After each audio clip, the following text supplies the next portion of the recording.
Hello guys! Hello. This is for Sagittarius. Sagittarius, welcome dito sa aking channel, Kapalaran 888. Welcome.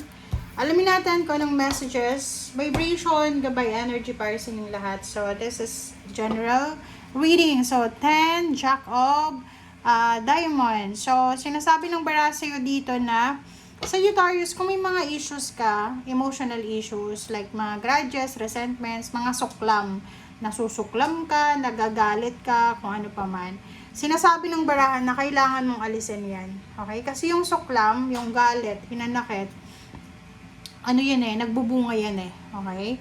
So, kailangan mong alisin siya kasi alam nyo guys, pag yung puso natin ay punong-puno ng bagahe, ng negativity, toxicity, hindi na nakakapasok yung blessing. So, as soon as possible, kailangan mong linisin ang iyong puso.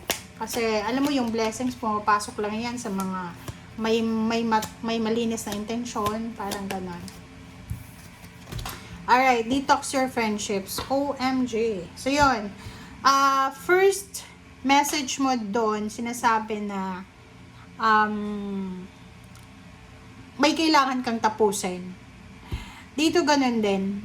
Sinasabi ng baraha sa'yo na your abundance flow is being affected by the people with whom you're spending time. So be discerning about your association and relationship.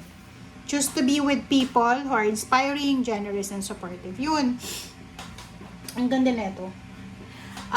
Sinasabi ng bara sa'yo dito sa Sagittarius na maging maingat ka. Kailangan mong, kumbaga, i-detox yung mga, kahit pamilya yan hindi naman lahat friendship Friendship, katrabaho, kakilala, acquaintance, pamilya, whatever.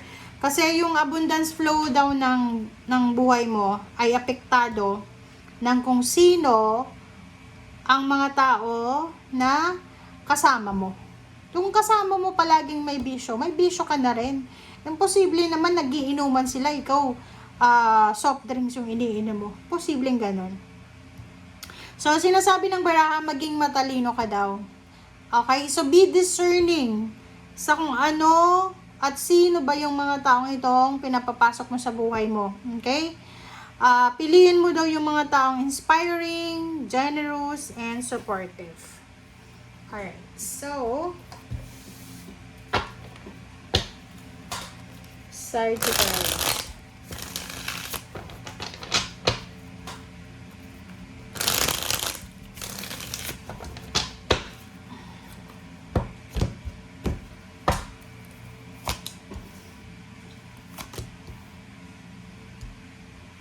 Okay, 10 of Wands, 2 of Cups, the Devil, Knight of Cups, and 2 of Swords. Okay, dito sa barahang yan, sinasabi ng baraha sa inyo na meron Sagittarius dito na sobra kang busy. Multitasker. Parang wala ka ng oras sa love life mo. Parang ganun. Mag-iingat ka ha, kasi there's a Knight of Cups here. Lalaki ka ba? Lalaki ka na Sagittarius. Kasi, kung makikita mo dito, habang busy ka sa pagtatrabaho,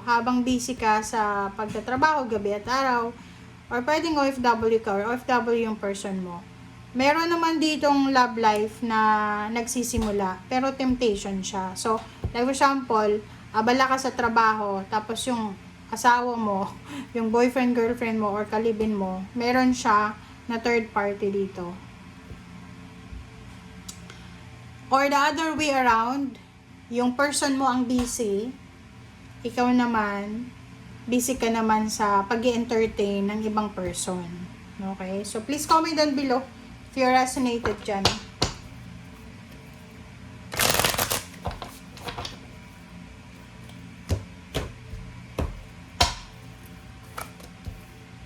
Okay, 10 of Wands is 9 of Swords. O, diba? Sabi ng bara sa'yo dito na because of your hard work, dahil sa pagiging masipag mo, posibleng mag-suffer ka emotionally. Diba? Kaya nga kailangan ng balance Diba? Kaya kailangan natin ng balance. Kasi pag wala tayong balanse, between relationship and money or career, talagang meron dyan na isa na masasacrifice. Pag hindi tayo marunong bumalanse, marami nang nangyari, 'di ba? Na pag nakafocus lang tayo sa, for example, nakafocus ka lang sa love life mo, talagang maghihirap ka kasi hindi ka makakapagtrabaho kasi nasa bahay ka lang o nakafocus ka lang sa love life. Kung sobra namang focus mo sa trabaho, hindi ka na umuwi sa bahay nyo, hindi mo na nakikita yung asawa mo, yung boyfriend mo, yung girlfriend mo, yung parents mo, yung siblings mo, yung anak mo, imbalance din yun. So, sabi ng bara sa'yo na kailangan mong pag-isipang mabuti kung ano ba ang solusyon para sa mga obligations and duties and responsibilities mo na yan. Okay.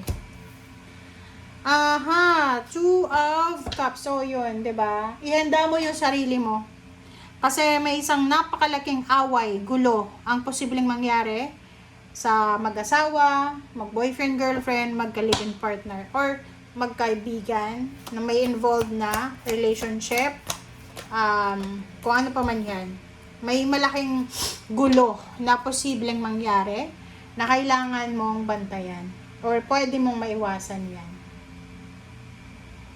Okay, next is the Devil. This is Capricorn in 9 of Wands. Nakikita ko sa'yo dito na there's someone na pagod na siya. Isang tao dito, hindi ko alam kung ikaw yan, or yung asawa mo, or kung sino man na person mo na yan. Pagod na siya sa paghihintay. It's either naghihintay sa'yo, or ikaw yan, naghihintay ka. So, because of pagod, parang yun yung magiging temptation niya. Yun yung magiging parang anong tawag doon? Ticket. Parang yun magiging rason niya. 'Di ba? Para makapagloko, magkaroon ng third party. So, yun ang kailangan mong bantayan.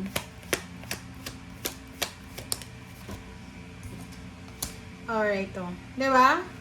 Sabi ng bara sa'yo dito, kung hindi mo daw babalansehin ang sitwasyon mo, posibleng magsisi ka sa bandang huli.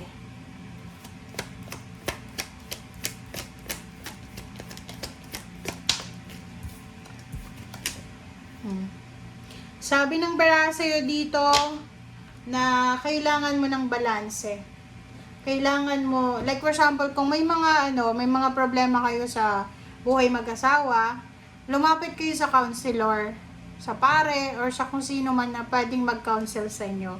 Kasi dito sa barahan mo, nakikita ko na imbalance eh. There's imbalance na nangyayari sa relationship mo na pwedeng maging dahilan para magkahiwalay kayo or kung ano pa man. Alright? Thank you guys. Bye!